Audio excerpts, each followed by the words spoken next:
Good morning, everyone. I'm Corey Rose. And I'm Jordan Chavez. Let's get a check of your forecast now with Ed Green. He's outside in the 9 News backyard, getting ready for a really nice weekend ahead, Ed. I think we are going to see a pretty nice week. We got to 44 yesterday. We'll be a little warmer today and then a little warmer as we head toward the weekend. Let's take a look what we have going on right now. You see mostly teens and 20s across the state.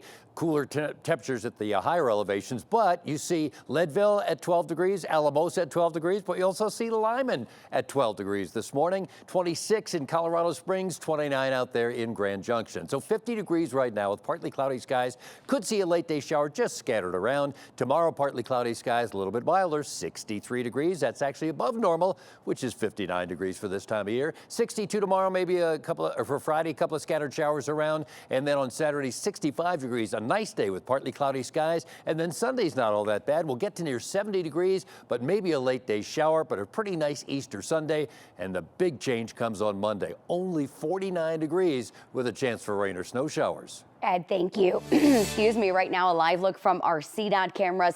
I-25 in North Glen, 104th Avenue. Right now, we're seeing a little bit more volume in the southbound lanes headed toward us this hour. I-25 in Meade, still moving along really nicely. Wouldn't say we're slowing down just yet. A little bit north of the metro. 270 in Vasquez. We do still have that ongoing road work on the westbound shoulder. This hour, I wouldn't say that it is slowing things down, but we are seeing a few more cars traveling along that stretch. 270 in York still moving along nicely. Taking you over to our graphics this hour. As you get ready to travel across the metro, I wouldn't say you have much to worry about. We are dealing with a reported rollover crash in the Highlands Ranch area along County Line Road between Broadway and University. Aside from that, travel times really still in the green pretty much everywhere. 225 travel in the green, and 10 minutes is what we're looking at between I-70 and I-25. All right, Erica, thank you. Today, the man accused of shooting and killing 2 people in a dorm room at the University of Colorado Springs will be back in court facing new charges. Court documents show Nicholas Jordan is now charged with assaulting an El Paso County Sheriff's Office deputy while in custody. Jordan allegedly punched the deputy several times before other officers could pull him away. This was last week, 2 days after he appeared in court, where a judge ordered him to undergo a competency evaluation. Jordan is already being held on a $5 million bond for the UCCS shooting last month. This morning in Baltimore, a rescue mission for 6 people is now a recovery mission. This is a live look right now of what's left of the Francis Scott Key Bridge. You can see the cargo ship that's still there. I believe this is a live look from a boat that's on the water. You can see some Coast Guard boats there as well. And then, of course, the bridge there. Right now, an investigation is underway on how all of this happened. The 6 missing men were part of a road repair crew filling potholes that were on the bridge. They were doing the work when a cargo ship hit a support column. The pilot made a mayday call before his ship made contact, warning that he lost power and propulsion. Today, the National Transportation Safety Board is examining debris, data recorders, and past safety records. Yesterday, a prayer vigil was held for the victims. Community members gathered to honor first responders who have worked night and day to search for those still missing. The Francis Scott Key Bridge is one of 3 connections between northern Baltimore and the southern half of the city. The collapse not only caused chaos for commuters, it has cut off access to the Port of Baltimore. It's a key port for U.S. trade, the top port in the country for automotives and trucks. It also receives millions of containers each year of household goods from retailers like Home Depot, IKEA, and Amazon. Ships are currently being rerouted to the ports of New York, New Jersey, Virginia, and Georgia as well. President Biden is also calling on Congress to fully support efforts to rebuild the bridge. Now, this is similar to a bridge collapse in Tampa Bay almost 44 years ago. On May 9th, 1980, 35 people were killed when a nearly 20,000-ton Summit Venture freighter ship slammed in the Sunshine Skyway Bridge. Most of the people who died were on board a Greyhound bus that fell 150 feet into Tampa Bay. Only one person survived, a man named Wesley McIntyre. His truck fell onto the freighter's deck before hitting the water below. That bridge was demolished, and the new Sunshine Skyway Bridge was finished 7 years later in 1987. Even though this bridge collapse may be hundreds of miles away, we know talking about it can be difficult. If you need help, you can contact Colorado Crisis Services anytime. That number is 844-493-8255. You can also text the word TALK to 38255. And as this story continues to develop, you can find more extended coverage on our free 9 News app.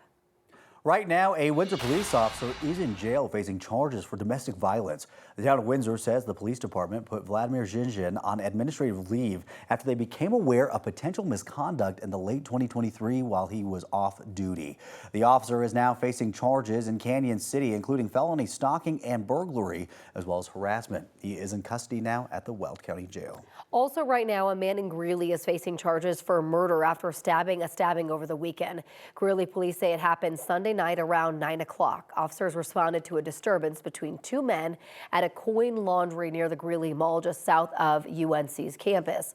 A 36-year-old man was stabbed multiple times outside the business. He later died at the hospital. As officers were investigating, the suspect called 911 to report the stabbing. Police later located and arrested him near a park on 23rd Avenue. The Arapahoe County Sheriff's Office will take over law enforcement duties for the entire town of Bennett starting in May. County commissioners just approved the contract this week. The town decided not to renew its contract with the Adams County Sheriff's Office. That lasts until May. So until then, deputies in Adams County will still respond to in-progress calls and emergency situations. Community services officers in Bennett will handle the rest of the calls. Hundreds of Coloradans are waiting in county jails for mental health treatment at the state hospital because these defendants have been deemed incompetent. Their criminal cases are on hold. A bill before state lawmakers hopes to tackle the state's competency backlog. Parents whose children have been waiting in jail for months testified Tuesday afternoon in support of House Bill 1355. Instead of being restored to competency, this bill would allow courts to refer some defendants to a care program. If the defendant complies with the program, the charges will be dismissed. A father told lawmakers about his son, who's in Jefferson County Jail on a misdemeanor menacing charge. He's been there since November. As we meet here today, my son sits in isolation in the Jefferson County Jail on misdemeanor charges, alone in a cell, extremely ill, receiving no medication, deteriorating. Our son is not a criminal. He's not a drug addict. He's sick. He needs treatment. As of January, more than 370 people were on the wait list for restoration treatment. The average wait time is between 95 to 126 days. It's supposed to be 7 to 28 days. Today, Poudre Schools will hold its first meeting to get public input on its plan for the district's future. That plan, which includes closing some school buildings and merging others, is moving forward. The Poudre School District Planning Steering Committee has released its first round of recommendations to the school board on potential consolidations, closures, and more. Madeline Novi says that the 4 proposals are only the first round that the committee will make. She says changes have to be made and soon to address declining enrollment and budget shortfalls in the district. In the eastern part of our district, we are experiencing significant growth. However, that's really difficult to reconcile when at the same time, in our schools in the western part of the district, we've been experiencing declining enrollment for years. The committee is holding listening sessions this week for the public. Today's is virtual. It's on Zoom. Another is scheduled for tomorrow. That one's in person at Lincoln Middle School in Fort Collins. The school board is expected to vote on a plan in June, and those changes would take effect for the 2025-26 school year. New this morning, tensions continue to rise between the U.S. and Israel over civilian conditions in the Gaza Strip.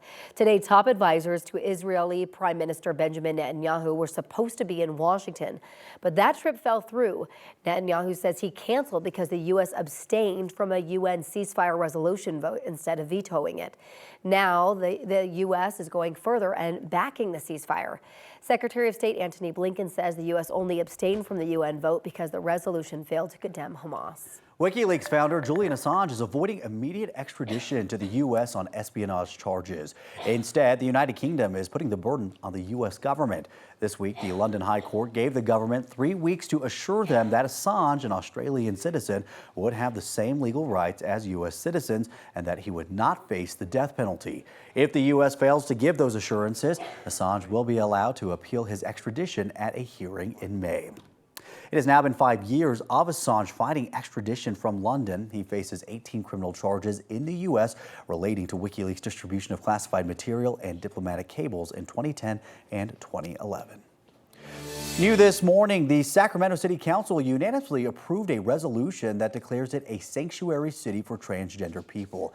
This passed last night. Among the things the resolution ensures, no city resources will be used to detain people seeking gender-affirming care.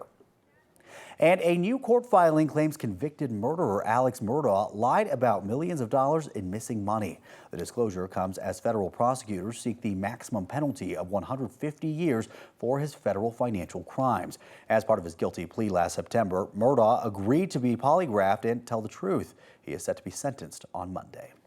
New this morning, somebody is waking up a billionaire. If you bought your ticket in Colorado, it's not you. The winning ticket was purchased in New Jersey. The $1.13 billion jackpot is the 5th largest prize in the lottery's history. The new billionaire can receive that amount in annual payments or a one-time lump sum estimated at $537.5 million before taxes.